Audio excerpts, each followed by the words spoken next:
Then today we'll start the discussion with wave number. The topic is our the introduction to spectroscopy.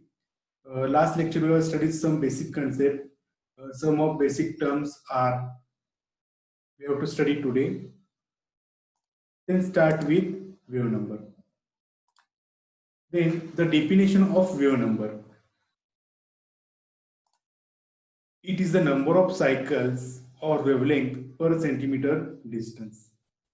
म्हणजेच काय एका centimetre ह्या अंतरामध्ये किती डिस्टन्स तो कव्हर करतो, कोण किती सायकल त्याचे कंप्लीट होतात, किती वेव्हलेंथ कंप्लीट होतात एका सेंटीमीटर डिस्टन्स मध्ये, त्याला म्हणायचं आहे का wave number. It is denoted by mu.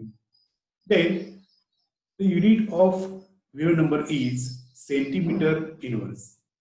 The unit of wave number is centimetre inverse. Centimeter inverse we also called as Kaisers. The wave number can be denoted by its unit is Kaiser. Okay. Then next one is amplitude.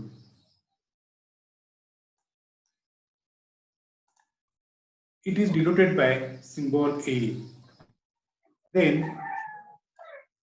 amplitude, the definition of amplitude is the maximum displacement of wave from x-axis is called as amplitude of radiation. म्हणजे एका वेव्हला x axis किती अंतर कापलेलं आहे, किती displacement झालेलं आहे, right. The maximum displacement of wave from X axis. X axis displacement झालेलं वेव्ह, त्याची डेफिनेशन आपण काय कशात दाखवतो, in terms of amplitude of radiation. Then the next one definition is the velocity. It is a distance travel by a wave in unit time. एका unit timing मध्ये वेव्हने किती डिस्टन्स ट्रॅव्हल केलेले, त्याची व्हेलॉसिटी, त्याचं स्पीड, त्याला आपण म्हणणार आहे velocity. Then it is commonly expressed in centimeter or meter per second. म्हणजे वेव्ह आहे त्याची मेजरमेंट करणार आहे, म्हणजे एका सेकंदामध्ये किती सेंटीमीटर तो डिस्टन्स ट्रॅव्हल केला आहे किंवा किती मीटर तो वेव्हनं डिस्टन्स ट्रॅव्हल केलेला आहे. This is the velocity. Then the velocity of radiation depends on the medium through which the radiation passes. म्हणजेच काय, द व्हेलॉसिटी ऑफ रेडिएशन कोणावरती डिपेंड असणार आहे, तर मीडियम मध्ये, कुठल्या मीडियम मधून तो पास होतो, राईट, त्याच्यावरती velocity depends on. In vacuum it's velocity is 3.0 × 10⁸ metre per second. Vacuum मध्ये त्या वेव्हची व्हेलॉसिटी किती असते as compare with the same of light, 3.0 × 10⁸ metre per second. का तर हा आपण जे इलेक्ट्रोमॅग्नेटिक स्पेक्ट्रम शिकतो त्याच्यामध्ये जे काही वेव्ह शिकतो हे सगळे काय आहेत, रेडिएशन्स आहेत. म्हणजे रेडिएशनला आपण इन शॉर्ट मध्ये काय म्हणतो, light radiation. Then the next one definition is energy. आता हे जे लाईट रेडिएशन जे होत आहेत, पास होत आहेत, इलेक्ट्रोमॅग्नेटिक रेडिएशन जे आहेत, त्या प्रत्येक इलेक्ट्रोमॅग्नेटिक रेडिएशन मध्ये काहीतरी एनर्जी आहे. मग ती कशी फाइंड आउट करतात ते आपण एनर्जी बघूया. Energy. Electromagnetic wave carries energy in its oscillating electric and magnetic field. Electromagnetic waves आहेत त्याच्यामध्ये एनर्जी जी आहे ती ऑसिलेटिंग आहे इलेक्ट्रिक आणि मॅग्नेटिक फील्ड मध्ये. But practically the radiation carries energy in the form of quanta energy packets और particles. Yes, practically मी कसं काय म्हणू शकतो, रेडिएशन मध्ये जे काही रेडिएशन मध्ये जी एनर्जी आहे in the form of energy packets और पार्टिकल्स, त्याला आपण म्हणणार काय, क्वांटा और फोटॉन्स. त्याच्यामध्ये पॅकेटच्या स्वरूपात, पार्टिकलच्या स्वरूपात एनर्जी आहे त्या तुमच्या रेडिएशन मध्ये, त्याला आपण म्हणायचं आहे क्वांटा और photon. Then energy is given by each photon has a discrete amount of energy and is given by Planck's equation. प्रत्येक फोटॉन मध्ये एक ठराविक अमाउंट मध्ये एनर्जी आहे आणि ती कशी डिटरमाइन करणार आहे आपण, बाय युजिंग प्लँक्स कॉन्स्टंट. काय आहे प्लँक्स कॉन्स्टंट किंवा Planck's equation, E is equal to h mu. Then h is Planck's constant. Then we can write as E is equal to constant multiplied by mu. मग constant ही काय term म्हणजे Planck's constant H जो आहे तो काय constant आहे, त्याला आपण काय करू शकतो by replace with proportionality sign. It means E is directly proportional to mu. मग म्यू म्हणजे काय, तर म्यू म्हणजे फ्रिक्वेन्सी. मग आपण काय म्हणू शकतो, the energy of photon, the energy of photon is directly proportional to the frequency. Same from equation 1.1 and 1.2. आता मागाचं जे इक्वेशन होतं त्यामध्ये आपण थोडीशी ऍड करणार आहे. काय ऍड करणार आहे तर आता इथं आपण बघूया. E is equal to met h mu. H is Planck's constant, mu is the frequency. This is Planck's equation. Then E is equal to h multiplied by c divided by lambda. आता आपण हे कुठून काढलं तर ते बाजूला equations दिलेले आहेत बघा, राईट. त्या इक्वेशनच्या आधारे आपण काय केलेलं आहे, ती टर्म फाइंड आउट केलेली आहे. E is equal to h multiplied by c divided by lambda. Then h and c both terms are constant. H and c both terms are constant. Hence we can write as E is equal to constant divided by lambda. Lambda is the wavelength. Then if by using this equation E is equal to constant divided by lambda, we can conclude that the energy of monochromatic light, the energy of monochromatic light or energy of photon is inversely proportional to the wavelength. Lambda is the wavelength. Inversely proportional to the wavelength. The equation we can write as E is equal to h mu bar c. आता mu bar म्हणजे काय, तर mu bar आपण काय केलेलं आहे, H आणि C constant आहे. म्यू बार म्हणजे काय, तर म्यू बार म्हणजे 1/λ. म्यू बार म्हणजे काय, 1/λ. मग आपल्याला इक्वेशन मिळालं 1.4. E is equal to h mu bar c, whether h and c are constant. Then using equation 1.4 we can conclude that the photon of energy depends upon wavelength, frequency or wave number, not on the intensity of radiation, intensity of incident radiation. याचाच अर्थ काय, जी energy of photon आहे ती energy of photon कोणावरती depend आहे, तर वेव्हलेंथवर depend आहे, फ्रिक्वेन्सीवर डिपेंड आहे, वेव्ह नंबरवरती डिपेंड आहे. जितकी एनर्जीची इंटेन्सिटी होती त्याच्यावरती डिपेंड नाहीये. किती स्ट्रॉंग इंटेन्सिटी आहे, किती वीक इंटेन्सिटी आहे, त्या इंटेन्सिटीच्या रेडिएशन वरती डिपेंड नाहीये. Then intensity determines the number of photons in the beam. Intensity आपल्याला काय माहिती देते, number of photons in the beam. Beam मध्ये किती फोटॉन्स येईल माहिती देते. The unit of energy is, ह्याची एनर्जीचं युनिट काय, अर्ग्स और joule.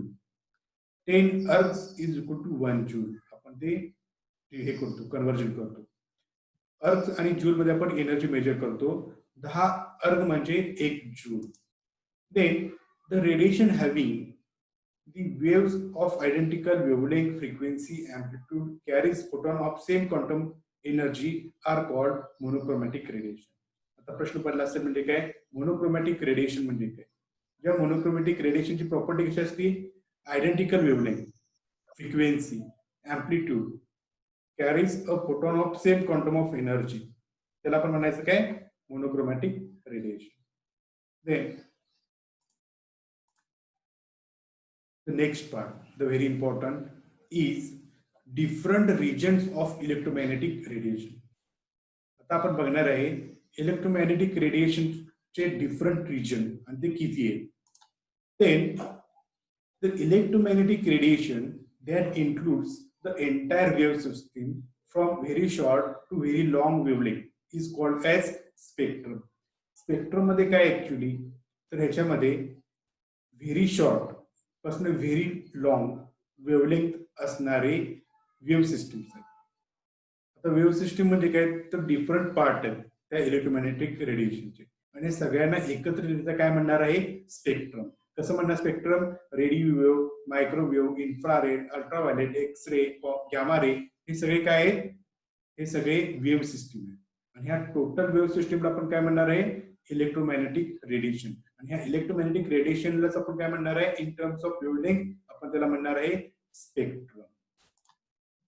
Then only a small region of spectrum is visible to human eyes and it is called as visible light or simple light and the rest of the radiation is invisible. बघा इतर 10⁻⁷ yes 10⁻⁷ micrometre पासून 10⁻⁻⁶ micrometre पर्यंतचे wavelength आहे. त्याच्यामध्ये सुरुवातीला आहे radio wave. एकूण 7 waves आहेत. मी पुढच्या ह्याच्यामध्ये परत सांगणार आहे. एकूण 7 पोर्शन्स आहेत, डिफरंट रिजन्स आहेत. त्यातलं पहिला आहे रेडिओ वेव्ह, दुसरा आहे मायक्रोवेव्ह, त्याच्यानंतर आहे इन्फ्रारेड, त्याच्यानंतर जो इथं पार्ट दिसतो छोटासा, येस इथं जो छोटा पार्ट दिसतो तो आहे व्हिजिबल स्पेक्ट्रम. तो कोण आहे? Visible spectrum. तो व्हिजिबल स्पेक्ट्रमची मेजरमेंट आहे तो किती आहे बघा, तर in terms of wavelength in nanometre 400 nanometre to 700 nanometre. आणि हा जो छोटासा पोर्शन आपण बघतो इथे, जिथं माझं कर्सर आहे, जिथं माझं स्पॉटलाइट आहे, त्या स्पॉटलाइटला जे काही मेजरमेंट तेवढं दिसतो रिजन, तेवढंच आपण काय बघतोय? Visible spectrum. तुम्ही जे तुमच्या मोबाईलवरती जे बघताय, मी इथं शिकवलेलं ते ह्या रिजन मध्ये बघताय. लक्षात तुम्हाला जे निसर्गामध्ये जांभळा रंग, ब्लू रंग, ग्रीन रंग, येलो रंग, रेड रंग हे जे दिसतात डिफरंट कलर्स, हे because of this visible spectrum. किती शॉर्ट आहेत बघा तो. त्याच्यामध्ये आपण एवढे 7 रंग बघतो. पण उरलेले जे रिजन आहेत हा सोडून, हे रिजन तुमच्या आईजने बघू शकत नाही, तुम्ही तुमच्या डोळ्याने हे बघू शकत नाही. बघा सगळ्यात पहिल्यांदा बघा रेडिओ वेव्हज. आता रेडिओ वेव्हज आपण रेडिओ मध्ये युज करतो. कधी रेडिओ लावताना बघितलाय रेडिओ वेव्हज कसं चाललाय रेडिओ मध्ये? किंवा मायक्रोवेव्ह, तुम्ही मायक्रोवेव्ह ओव्हन असणार आहे, केक वगैरे कधी घरी करत असणार आहे, तर ते केक करत असताना ते मायक्रोवेव्ह केक मध्ये कधी जातात बघितलंय? कधी एक्सरे काढायला गेला असणार आहे, काहीतरी हे झालं, ऍक्सिडेंट वगैरे झाला असेल तर कोणातरी फॅमिलीमध्ये, किंवा बघितलं असणार आहे एक्सरे. बघितला एक्सरे कसं दिसतो आहे? लाल दिसतो, निळा दिसतो, हिरवा दिसतो. गॅमा रेज, काही नेचरमध्ये आपल्याला गॅमा रेज ऑब्झर्व होतात. कधी बघितलंय का गॅमा रेज कसे असतात ते? नाही. तर मी ह्या रिजन मध्ये जो स्पॉटलाइट तुमच्या स्क्रीनवर दिसतो, तेवढ्या रिजन मधला जो भाग आहे एवढंच तुम्ही हा व्हिजिबल स्पेक्ट्रम तुमच्या ह्युमन आईजने बघू शकता. ह्याच्या व्यतिरिक्त उरलेला जो काही भाग आहे, rest of the radiation is invisible. जो उरलेला भाग आहे ते तुम्ही तुमच्या डोळ्याने बघू शकत नाहीये. इथं परत मी एक्सप्लेन करणार आहे वेव्हलेंथ. सगळ्यात पहिल्यांदा हा रेडिओ वेव्हलेंथ, त्याच्यानंतर मायक्रोवेव्ह, त्याच्यानंतर IR, त्याच्यानंतर व्हिजिबल दिसतो काय? हा शॉर्ट एकदम कमी आहे बघा, व्हिजिबल. मग UV, एक्सरे, गॅमा रे. किती आहेत बघा हे? 1 2 3 4 5 6 7, म्हणजे किती रिजन्स आहेत? 7 डिफरंट रिजन्स. तुमच्या पुस्तकाची डायग्राम दाखवतो, ती आहे तुमच्या पुस्तकाची डायग्राम. येस, ह्या पुस्तकाच्या डायग्राम मध्ये इथं वेव्हलेंथ दिलेली आहे आणि इथं फ्रिक्वेन्सी दिलेली आहे. आणि मी आधी शिकवलेलं आहे काय, wavelength are inversely proportional to frequency. म्हणजे वेव्हलेंथ जास्त तर ह्याचा दुसरा अर्थ काय? फ्रिक्वेन्सी कमी. किंवा फ्रिक्वेन्सी जास्त तर ह्याचा दुसरा अर्थ काय? वेव्हलेंथ जास्त. ठीक आहे. आता आपण बघूया हे 7 डिफरंट रिजन कसे आहेत. Then practically the spectrum is divided into 7 region. हे 7 रिजन मध्ये इलेक्ट्रोमॅग्नेटिक स्पेक्ट्रम डिवाइड केले. हा पहिला रेडिओ, दुसरा मायक्रोवेव्ह, हा तिसरा IR, चौथा व्हिजिबल, पाचवा UV, सहावा एक्सरे आणि सातवा gamma ray. Then the shorter wavelength, म्हणजे ज्याची वेव्हलेंथ कमी किंवा फ्रिक्वेन्सी जास्त, are located on the left side of the region.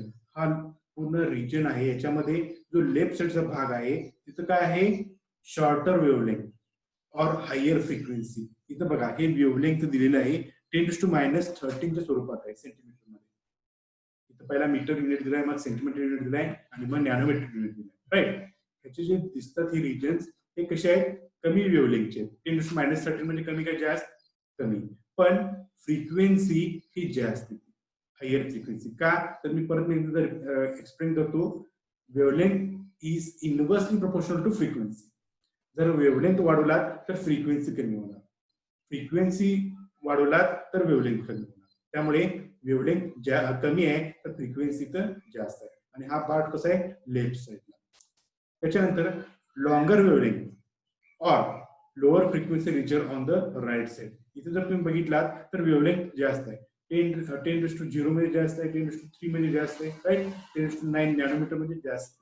पण इथं जर बघितला फ्रिक्वेन्सी 10�7 आणि 10⁻21 तुलनेत हे कमी आणि हा राईट साईडला. Then in between two narrow regions within the spectrum are visible region and X-ray region.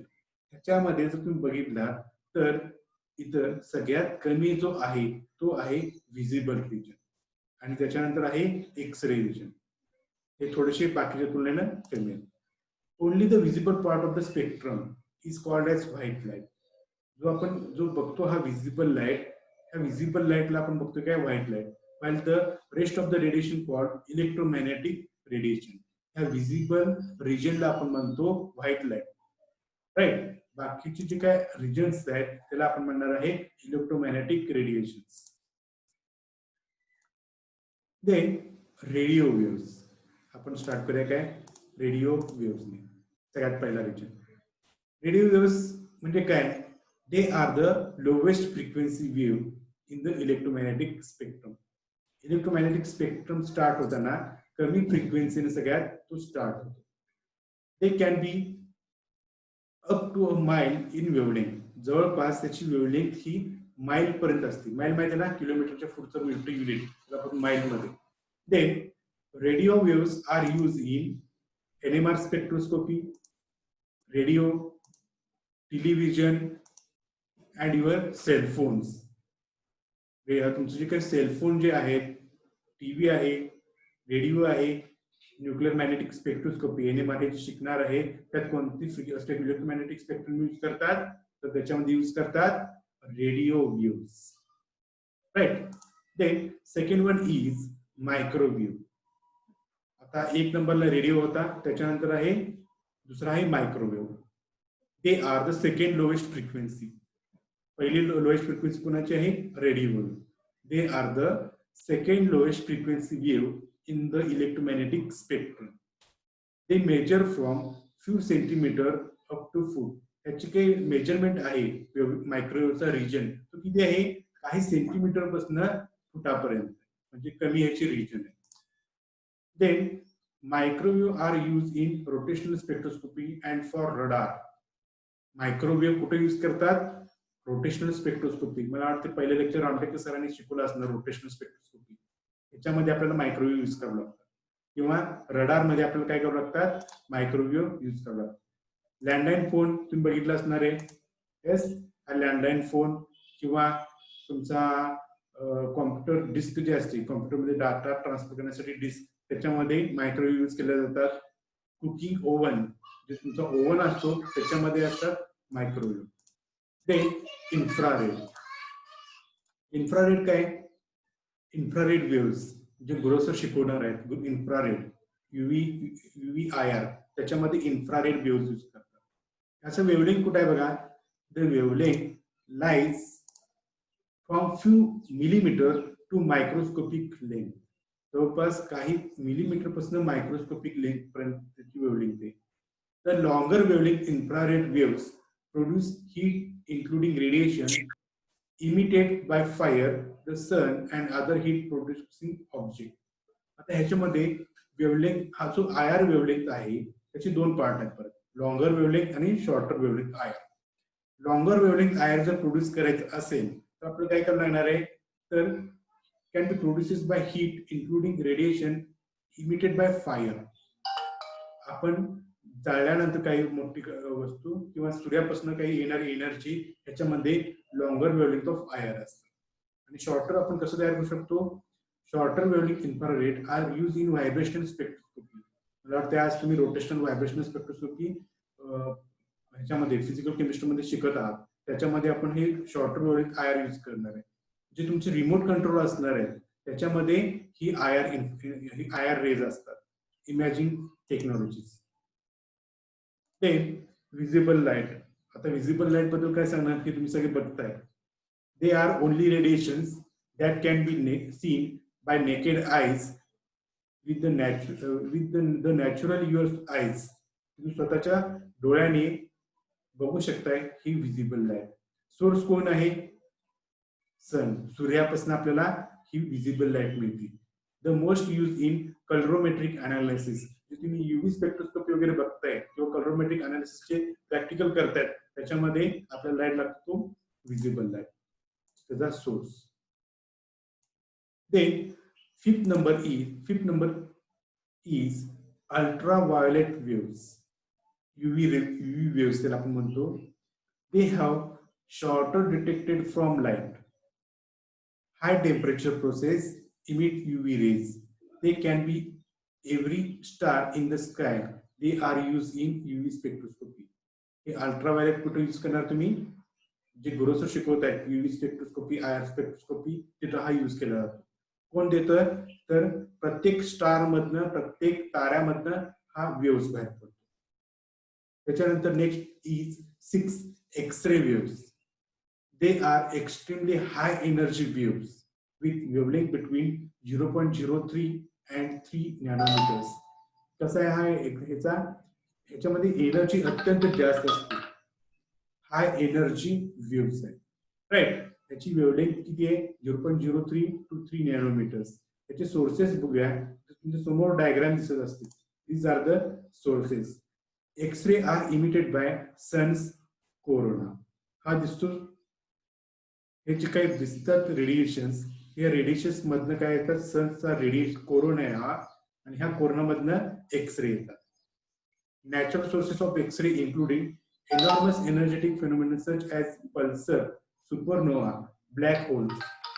हे जे काही नॅचरल सोर्स आहेत, हे जे नॅचरल सोर्स आहेत म्हणजेच पल्सर, त्याच्यानंतर सुपरनोवा. म्हणजे सुपरनोवा म्हणजे काय? तारा जन्मल्यापासून तो डेड होतो तेव्हा मोठा स्फोट घडतो. स्फोट घडल्यानंतर जे काही रेडिएशन्स येतात त्या रेडिएशन मध्ये एक्सरे असतो. किंवा हा जो दिसतो ब्लॅक होल्स, म्हणजे तारा मेल्यानंतर किंवा तारा डेड झाल्यानंतर तो तारा लाईट इमिट करत नाही, पण त्याचे तो असतो काय, हायली ग्रॅव्हिटेशनल फोर्समुळे तो तिथंच राहतो, आणि त्याला म्हणायचं आहे ब्लॅक होल्स. त्याची ग्रॅव्हिटेशनल फोर्स अत्यंत जास्त असते. मग यूज कुठे करतात X-ray? X-ray are use to imagine bone structure of the body. आपल्या शरीरातले काही हाड आहेत त्याचं स्ट्रक्चर डिटरमाइन करण्यासाठी, फोटो काढण्यासाठी एक्सरे वापरतात. एक्सरे स्पेक्ट्रोस्कोपी कुठे वापर करतात? Is use in X-ray spectroscopy for analysis of crystal structure. एखाद्या कंपाऊंडचा स्ट्रक्चर, क्रिस्टल स्ट्रक्चर कसं आहे हे फाइंड आउट करण्यासाठी एक्सरे स्पेक्ट्रोस्कोपी यूज करतात. And the last region is gamma rays. They are the highest frequency wave. काय तो सगळ्यात शेवटला असतो, हायेस्ट फ्रिक्वेन्सी, किंवा त्याला दुसऱ्या भाषेत काय म्हणूया, अत्यंत lowest wavelength. They are highest frequency wave and are emitted by only the most energetic cosmic objects such as pulsar, neutron star, supernova, black holes, and terrestrial source including lightning, nuclear explosion, radioactive decay. आता gamma rays कुठं मिळतो? तर gamma rays are obtained from pulsar, sun's corona, neutron star, supernova. हे जे sources आहेत त्याचे photographs मी टाकलेले आहेत. ह्याच्यापासून आपल्याला काय मिळतात? गॅमा रेज मिळतात. आणि आपल्याला नॅचरली जर पृथ्वीवरती जर बघायला गेलं तर टेरेस्ट्रियल सोर्स म्हणजे आतंकी जो काही म्हणता येईल त्याला, आतंकी निर्मिती, जर आपण एखादा न्यूक्लिअर एक्सप्लोजन केला, एखाद्या ठिकाणी अणुबॉम्ब टाकला, तर त्यातून गॅमा रेज मिळतात. मला माहिती आहे gamma rays alpha beta gamma कुठे मिळतात. आपण युरेनियम पार्ट शिकलोय, किंवा हे जे आहेत हायर ॲटॉमिक नंबरचे, ॲटॉमिक मास नंबरचे, ह्याच्यातून आपल्याला रेडिएशन्स बाहेर पडतात. किंवा रेडिओ ऍक्टिव्ह डिके, एखादा रेडिओ ऍक्टिव्ह ऍटम असेल तर तो डिके होतो आणि त्यातनं रेडिएशन्स बाहेर पडतात, अल्फा बीटा गॅमा. किंवा काही वेळेला लाइटनिंग, पाऊस पडताना, वादळी पाऊस पडताना लाइटनिंग होतं, त्यावेळेला काय पडतात? गॅमा रेज हे बाहेर पडतात. ठीक आहे. These are the 7 different radiation regions. Then next one is interaction of radiation with matter. आता ह्याच्यामध्ये आपल्याला बघायचं आहे हे जे रेडिएशन्स आलेत तो मॅटर वरती काय पार्ट करतो. आपल्याकडे 10 मिनिटं शिल्लक आहेत आणि 10 मिनिटांमध्ये हा पार्ट संपतो आणि संपल्यानंतर आपण इथंच थांबायचं आहे. पुढचं लेक्चर हे पार्ट कम्प्लीट झाल्यानंतर सुरू करायचं पुढच्या शनिवारी. Then interaction of radiation with matter. आता रेडिएशन आणि मॅटर ह्या दोघांच्या मध्ये काय इंटरॅक्शन होतं हे आपण आता बघूया. Matter expose to electromagnetic radiation interacts in many ways. जेव्हा मॅटर म्हणजे तुमचा सबस्टन्स जो आहे तो इलेक्ट्रोमॅग्नेटिक रेडिएशन वरती इंटरॅक्ट झाला तर भरपूर पद्धतीने इंटरॅक्ट होतो. Yes, it can be absorb. म्हणजे काय करेल तो मॅटर इलेक्ट्रोमॅग्नेटिक स्पेक्ट्रम ऍब्सॉर्ब करेल, ट्रान्समिट करेल, त्यातून पास करून देईल, रिफ्लेक्ट करेल, ऍज इट इज रिफ्लेक्ट करेल, स्कॅटर करेल, अंडरगो फोटोल्युमिनेसन्स म्हणजे ऍब्सॉर्ब करून लाईट रेडिएशन्स परत बाहेर फेकून देईल. This interaction is a quantum phenomenon. हे जे काही इंटरॅक्शन आहे त्याला आपण म्हणायचं काय quantum phenomenon. And it varies qualitatively depend on the nature of matter and wavelength. हे कुणावरती डिपेंड करतं तर कशा प्रकारचं मॅटर आहे कुठलं वेवलेंथचं रेडिएशन वापरतं. Each one of this interaction are meaningful. हे प्रत्येक इंटरॅक्शनला काहीतरी अर्थ आहे आणि ते काय देणार आहे. This interaction can give useful information about the identity, structure and amount of matter. ही जी इंटरॅक्शन होणार आहे ते काय देणार आहे आपल्याला माहिती. त्या मॅटरची आयडेंटिटी, त्या मॅटरची ओळख, त्या मॅटरचं स्ट्रक्चर किंवा अमाऊंट, किती अमाऊंट आहे इत्यादी माहिती तो इंटरॅक्शन देणार आहे. आपण बघूया काय होतं.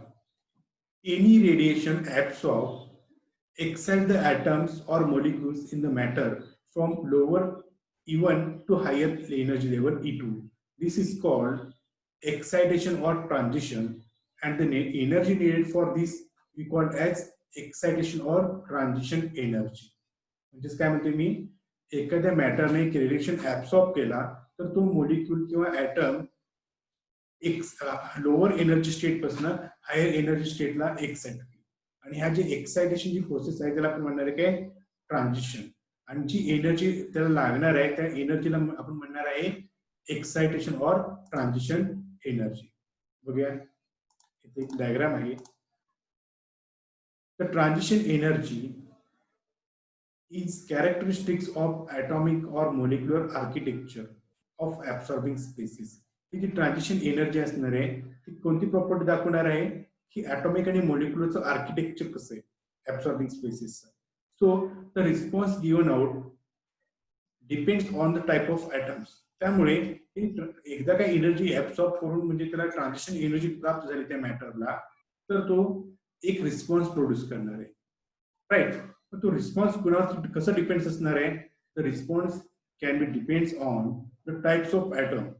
कशा प्रकारचा कोणत्या प्रकारचा ॲटम आहे, नंबर ऑफ ॲटम्स किती ॲटमचे नंबर आहे, कोणता बॉन्ड आहे, types of bond, bond length किती आहे, बॉन्ड पोलॅरिटी काय आहे, स्टिरियोकेमिस्ट्री ऑफ द मॉलिक्यूल इत्यादी काय करणार आहे आपल्याला इन्फॉर्मेशन प्रोड्यूस करणार आहे.